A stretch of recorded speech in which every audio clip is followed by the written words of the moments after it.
Bonsoir à toutes et à tous. Merci d'être venus nombreux et nombreux chez Caribe ce soir. On est très heureux d'accueillir Antonin Crène à nouveau, mais c'est la première fois qu'on l'accueille tout seul, puisque jusqu'ici, en fait, il était venu dans le cadre d'un collectif d'auteurs de nouvelles avec plusieurs autres éditeurs à l'occasion de l'apparition de Passerage des décombres, donc il n'y a pas si longtemps que ça non plus. Et là, pour le héros et les autres, ça nous fait vraiment très plaisir, donc toujours chez Lunatique.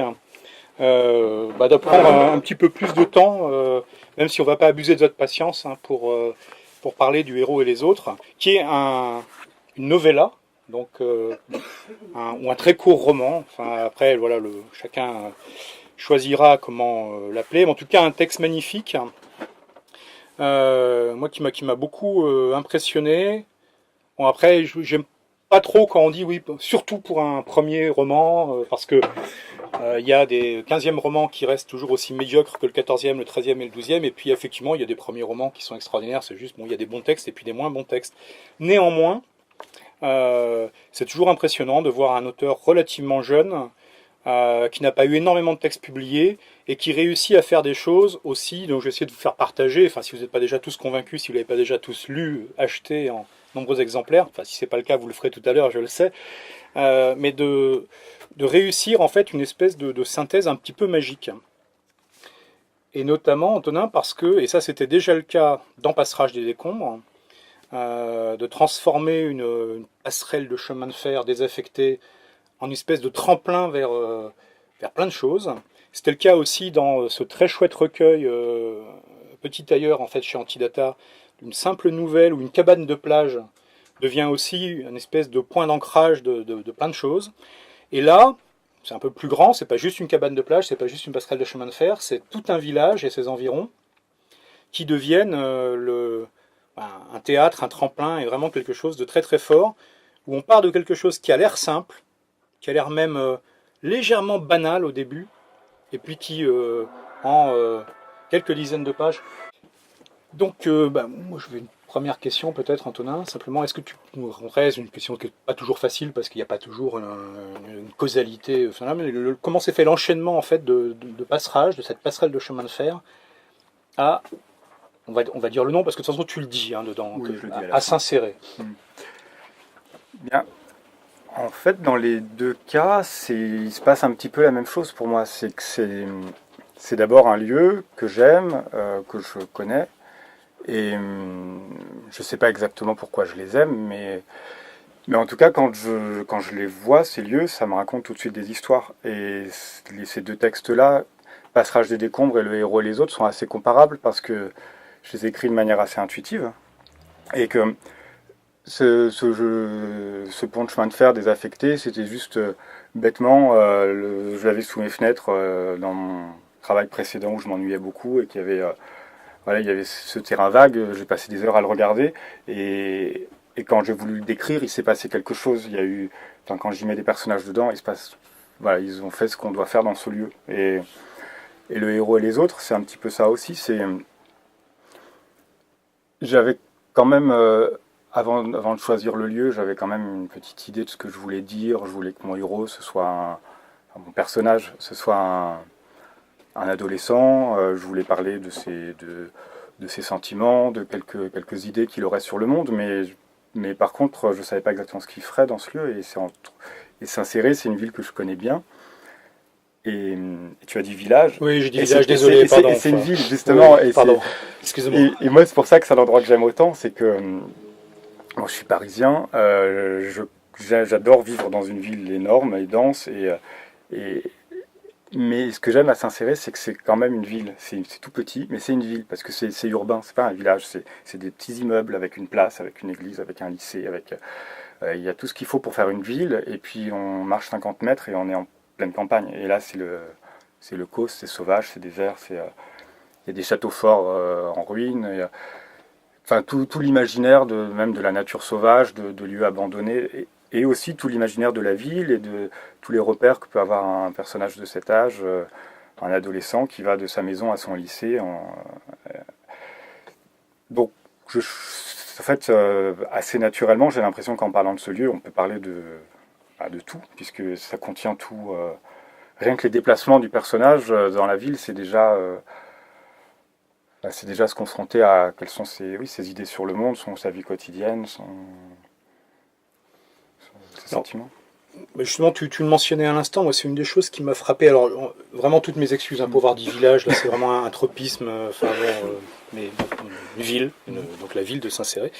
Mais la manière en fait dont tu utilises le décor en fait, alors de façon très naturelle, c'est-à-dire qu'on n'y voit aucun machiavélisme, même si on devine qu'il n'y a pas beaucoup de hasard en fait dans la façon dont en réalité à la fin c'est fait. Mais ce que j'ai beaucoup aimé, c'est qu'effectivement il y a une filiation qui était claire en tout cas pour moi avec Passerage des Décombres, parce que surtout au début, dans la première moitié presque, en tout cas le premier tiers du héros et les autres, c'est des éléments qui sont assez quotidiens, assez banals. Un pont, une rivière, une prairie, une pelouse, un petit bois. Donc des choses vraiment familières qui servent déjà au personnage, au personnage principal pour prendre son appel, pour prendre son élan vers quelque chose. Mais ensuite apparaissent, et il me semble qu'ils apparaissent justement plus tard, les éléments que tu as mentionnés en passant, qui sont château, tour, qui font quand même, qui rajoutent quand même quelque chose. Est-ce que tu veux dire ce que ça rajoute justement, qui est cette espèce d'ailleurs immédiat néanmoins? C'est des éléments symboliques qui sont très forts pour moi. Bon, les châteaux, évidemment, ça fait rêver tout le monde, enfin, je pense. C'est des châteaux forts, c'est en ruine, c'est très beau et c'est très vieux. Et, enfin, c'est plein d'histoires. Mais même les éléments dans la ville, effectivement, je ne sais pas si j'ai fait exprès de commencer par ce qu'il y a de plus banal, mais oui, il y a un square et un monument aux morts, et le monument aux morts, c'est celui-là. C'est banal un square avec un monument aux morts, mais moi j'ai l'impression que celui-là il n'est pas banal. J'ai l'impression que j'en ai jamais vu des comme ça. Euh, le lycée, dans toutes les petites villes, il y a un lycée, mais celui-là, si vous le connaissiez, c'est un lycée qui est démesuré, qui est en forme de, on dirait une caserne. Enfin, pour une petite ville comme ça, enfin, ça devient pour moi un élément symbolique, enfin mythologique, quoi. C'est l'impression qu'on pourrait mettre tous les habitants de la ville dans ce lycée. Donc il y a quand même oui, enfin des éléments qui devraient être banals et qui en fait, à mon avis, ne le sont pas du tout. Mais c'est sûrement valable dans n'importe quel lieu d'ailleurs, quand on le regarde bien. On va revenir sur le square parce qu'effectivement, enfin, le square et son monument mort jouent un rôle central en fait dans le héros et les autres, enfin jusque dans le titre, hein, bien entendu. Est-ce que tu nous aurais lu un extrait du héros et les autres pour entendre un petit peu cette... Alors j'en ai trouvé un où je décris la ville, justement. Il y en a plusieurs, hein, il y a quand même beaucoup de descriptions, mais celui-là en particulier.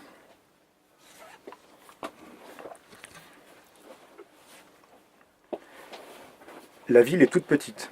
Elle est suffisante pour loger Martin, Félix et tous les autres, mais elle ne ressemble pas à ce qu'on imagine quand on pense à une ville.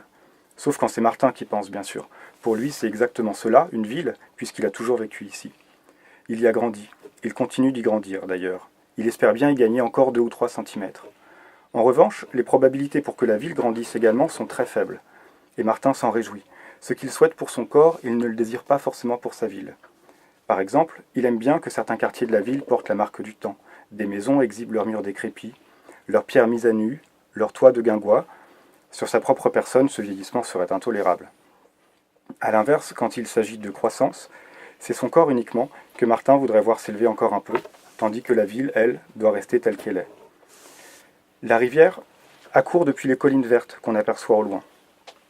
Elle entre dans la ville doucement, puis se sépare en deux au niveau du square, comme on l'a déjà dit. Le bras qui va du côté de chez César est un point de repère très pratique, car il indique les 2 principales directions vers lesquelles on peut aller, selon qu'on remonte le courant ou qu'on le descend. L'autre bras, en revanche, ne sert pas à grand-chose parce que c'est un canal et qu'il est souterrain. Il ressort dans un quartier périphérique, un ensemble tranquille, composé de maisons juxtaposées, très similaires les unes aux autres. Martin traverse quelquefois ce quartier. Il lui trouve un petit charme, à cause du canal, justement. Le goût de Martin pour cette promenade, si l'on veut être juste, tient surtout au fait qu'après ces maisons, c'est la campagne qui commence. Quelques champs sont posés çà et là, ainsi qu'une pâture peuplée de bovins roux dont les cornes imitent la forme d'une lyre. Ensuite, il y a un golf. Martin sait ce que l'idée même de golf contient d'absurde, mais celui-là n'est pas méchant, il vous réconcilie avec les golfs. On y entre comme dans un moulin, et la pelouse n'est pas tondue souvent. C'est un champ de plus parmi les champs, à sa manière, parfois boueux et toujours vallonné. Il rampe au pied du château, car il y a un château là-bas, au fond, et c'est le but de la promenade. C'est une forteresse de plaisance dont la construction n'a jamais été terminée, on ne sait pas pourquoi. Deux côtés délimitent une cour, c'est Renaissance avec beaucoup d'ornements. Le troisième côté, c'est un simple mur de moellons, et le quatrième côté n'existe pas. On passe au travers. Le pré par lequel Martin arrive ouvre largement sur le château, à moins que ce ne soit l'inverse. Si l'on veut, on peut aussi visiter les intérieurs en achetant un ticket à l'entrée. À une époque, ces grandes pièces ont servi d'entrepôt.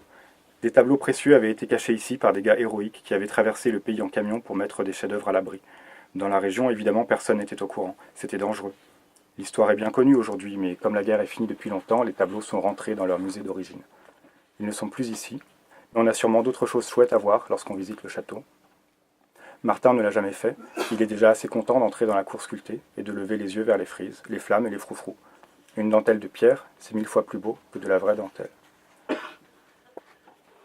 Donc là, moi, c'est ce que j'aime bien dans cette petite ville, c'est ça, c'est que tout de suite, j'ai essayé de faire cette gradation dans, on a la ville et puis c'est la campagne. Et puis c'est tout de suite un espace mythologique en quelques pas.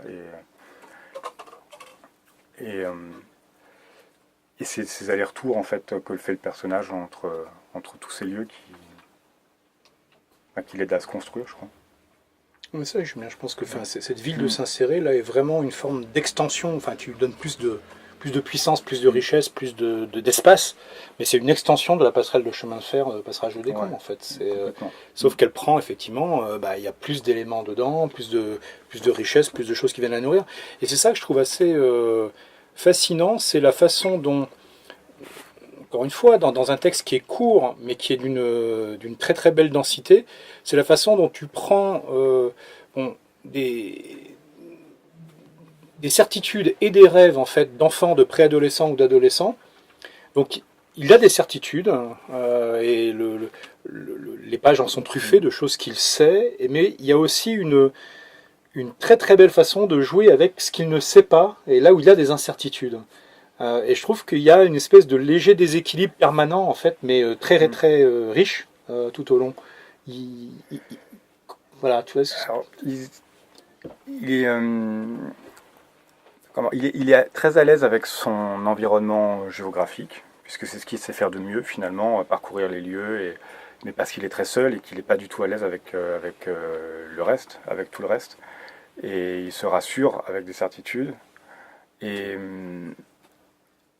aussi avec des théories qu'il essaye d'échafauder pour créer des certitudes là où il n'y en a pas, tout en sachant pour lui-même que c'est très fragile et que ça n'a pas de sens, mais il essaye de classer les gens, les choses qu'il voit pour mieux les comprendre.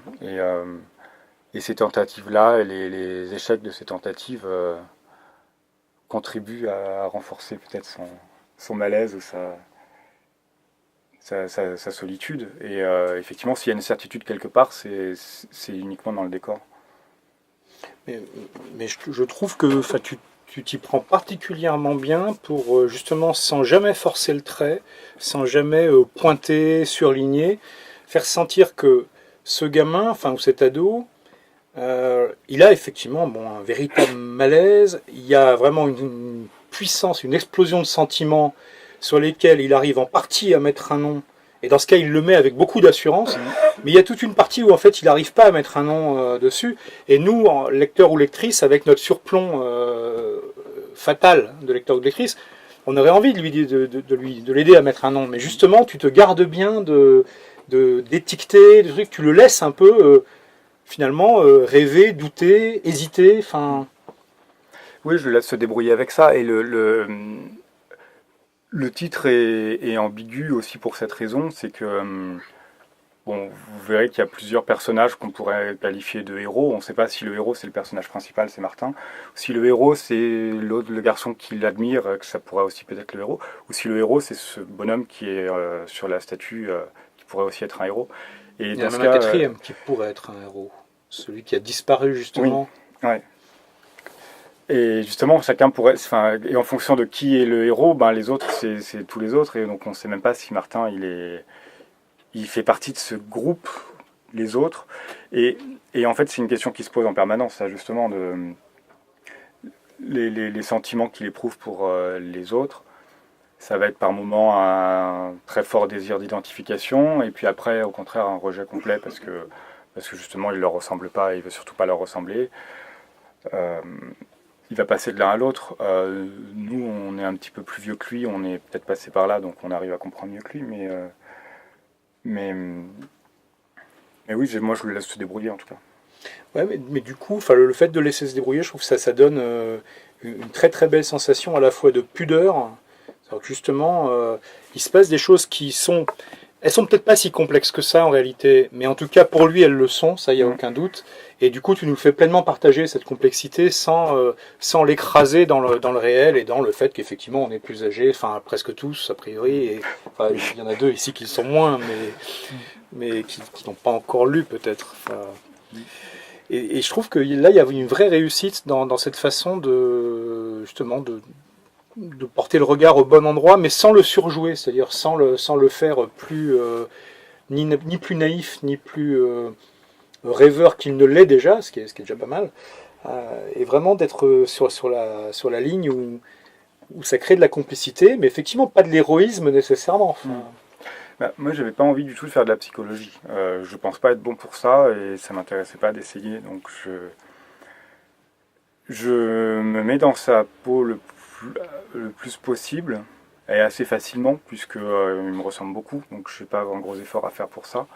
Et, euh, et je décris ce qu'il ressent. Euh, donc c'est ça effectivement cette forme de naïveté, c'est que je pense qu'en décrivant des sensations, là, oui, je disais qu'il y a beaucoup de descriptions, il y a des descriptions de lieux, mais aussi beaucoup de sensations, d'émotions.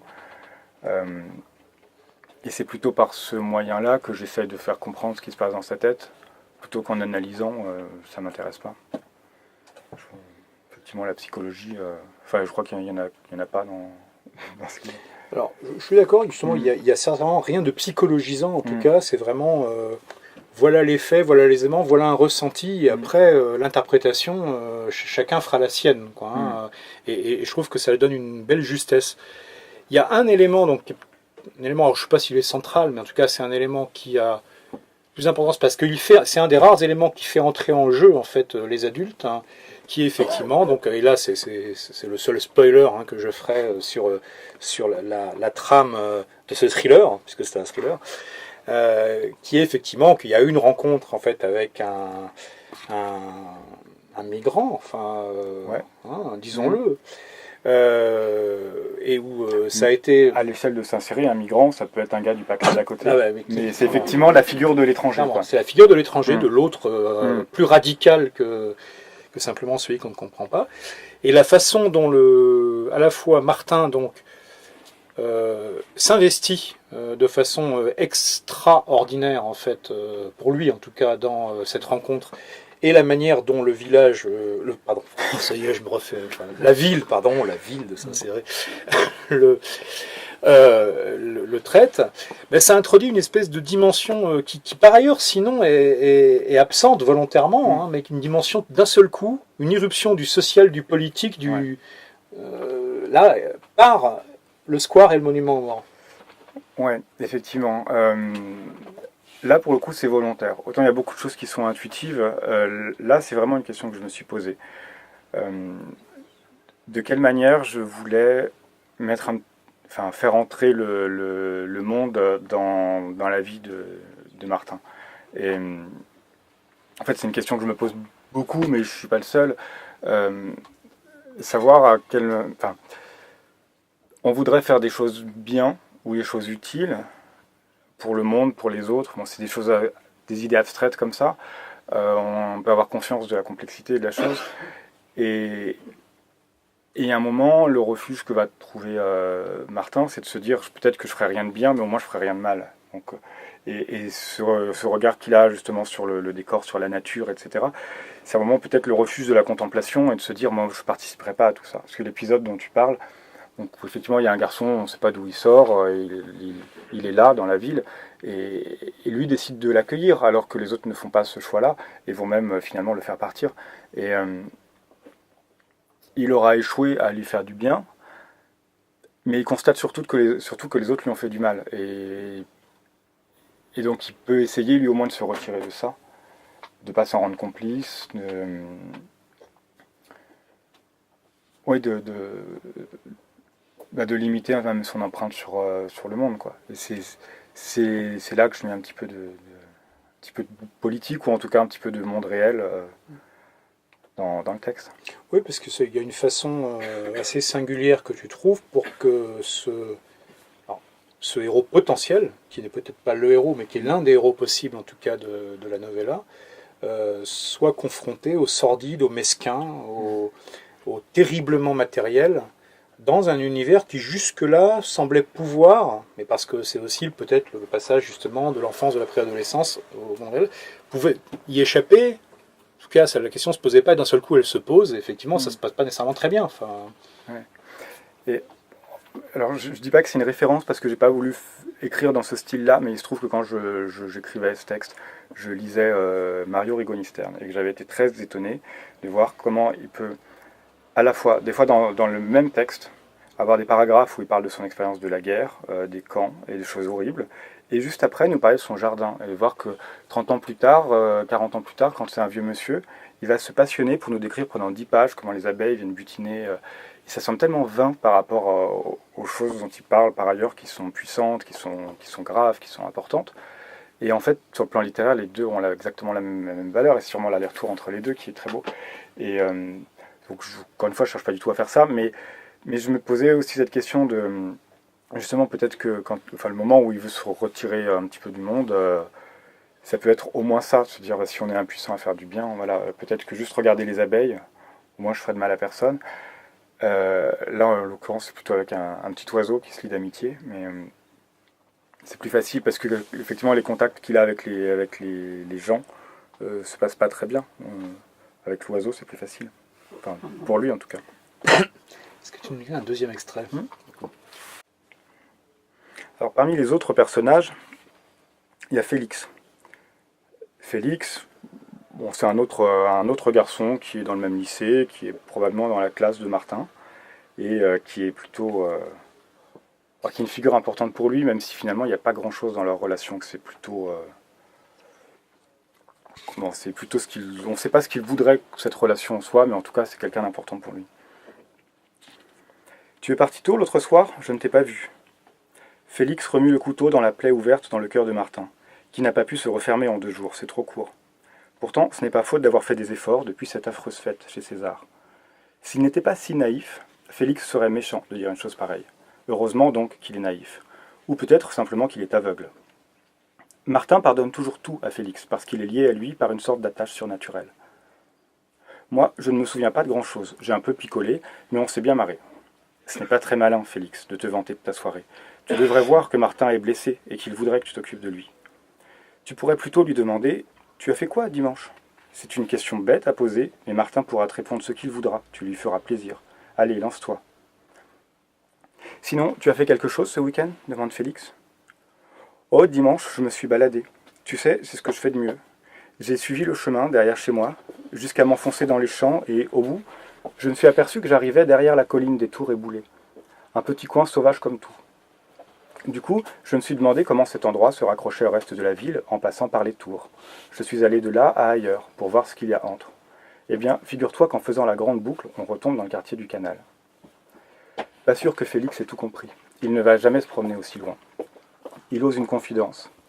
Sais-tu que je ne suis jamais monté voir les tours? Martin sourit parce qu'il proposera à Félix de l'y accompagner un de ces jours. Il existe un espace d'intimité entre eux pour des raisons très mystérieuses. Après la classe, si Martin veut extraire Félix de la masse des élèves, Félix ne dit pas non, parce qu'il ne dit jamais non à personne. Ils partent tous les deux voir la rivière, le pont. Ou plutôt, c'est Martin qui voit la rivière et le pont, et Félix le suit. Martin se demande pourquoi Félix accepte de s'engager dans ces excursions, de s'abandonner à ces parenthèses qui, sans en avoir l'air, dessinent entre eux une intimité silencieuse. Félix ne dit rien, et il n'a pas l'air impatient ni contrarié. Il ne montre pas non plus d'entrain. Peut-être simplement qu'il s'ennuie et qu'il pense que suivre Martin, ce n'est ni mieux ni pire que de traîner avec les autres. Son indolence est un autre mystère, probablement le plus émouvant. Le corps de Félix pourrait être conçu pour la puissance, car ses épaules sont larges, ses muscles longs et élastiques. Quand il actionne l'un d'eux, lentement, une courbe un peu rebondie se soulève et signale que la force est là, en attente. La peau est souple et tendue. Il est étonnant que Félix se serve si peu d'un tel corps. Il n'exhibe pas non plus ses neurones, et c'est encore une énigme. Derrière ses yeux, clairs, Martin perçoit une activité débordante. Ce garçon est intelligent, cela se voit. Il cogite toute la journée, et pourtant il reste muet. Que fait-il de ses pensées? Martin n'a jamais su cet été l'idée que Félix s'était faite de Lucas, ni son opinion sur l'histoire de la cabane. Martin avait voulu jouer les héros, il s'était pris les pieds dans le tapis. Pour Félix, rien n'avait changé. Félix n'avait rien dit. Martin avait préféré croire à sa pudeur plutôt qu'à son indifférence.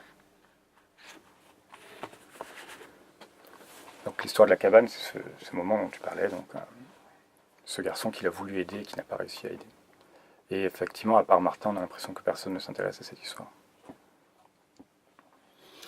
Voilà, moi j'ai envie de vous laisser découvrir la façon dont ça s'entrechoque de façon très subtile. Je trouve que justement il y a vraiment un art de la simplicité apparente et qu'en fait ça bouillonne à l'intérieur de façon extrêmement forte, quoi. Alors même qu'on pourrait se dire, bon, c'est une histoire très simple qui se passe dans un endroit ramassé, qui n'est pas un village mais une ville, mais une ville à part entière. Et il y a pourtant une complexité, un bouillonnement en fait de sentiments, d'envie, de choc déjà précoce entre les rêves, la réalité. Et moi je trouve qu'il y a vraiment dans ce court roman, mais c'était déjà le cas dans Passage des décombres et c'était déjà le cas aussi dans la nouvelle de Petit Ailleurs. Il y a vraiment une capacité d'Antonin à montrer la façon dont enfants, préadolescents ou adolescents, c'est là que s'élaborent peut-être un peu les points fixes sur lesquels on pourra faire levier pour appréhender le monde, ce qui n'est pas quelque chose de facile. Et qu'en fait, ces points fixes, ils se dérobent un peu, mais c'est là aussi qu'on sent qu'ils sont en train de se solidifier de façon extrêmement forte. Et moi, c'est quelque chose qui m'a beaucoup ému, en fait, de voir cette élaboration de points fixes. Alors peut-être que c'est moi qui intellectualise trop, mais je sais pas, mais en tout cas c'est comme ça que je l'ai ressenti. Il y a vraiment, de